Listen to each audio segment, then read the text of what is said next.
शैतान ने गुमराह करने के लिए जो तरीका इख्तियार किया वो तरीका क्या है? बुराई को चमकपट्टियाँ लगा देना। वाह वाह, बड़ा ज़बरदस्त। तो ये सिर्फ ये शैतान नहीं कर रहा, ये आजकल बहुत सी कंपनियां भी ये कर रही हैं ठीक है ना। फैमिली प्लानिंग वाले भी ये कर रहे हैं, 2 बच्चे ही अच्छे, सेहत अच्छी होगी और बच्चों की तरबियत अच्छी होगी। ये भी एक बुराई पे लेबल क्या लगा दिया। अच्छा, हालांकि उसके इतने साइड इफेक्ट हैं। जिस कौम में 2 बच्चों का रिवाज हो जाए वो तो कौम का वैसे ही सत्यानाश हो, सेहतों का भी सत्यानाश, डिप्रेशन भी।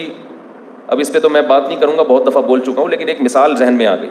जल्दी शादी एक आपकी सेहत को भी अच्छा करेगी, आपको डिप्रेशन से बचाएगी, आपको जवानी में दादा बना देगी, इतनी अच्छी चीज़, लेकिन उस पर कैसे बुरे लेबल लगा के, अरे बच्चों का खेल थोड़ी है शादी, अबे भाई उफ तौबा उफ, अभी से इतनी उम्र में।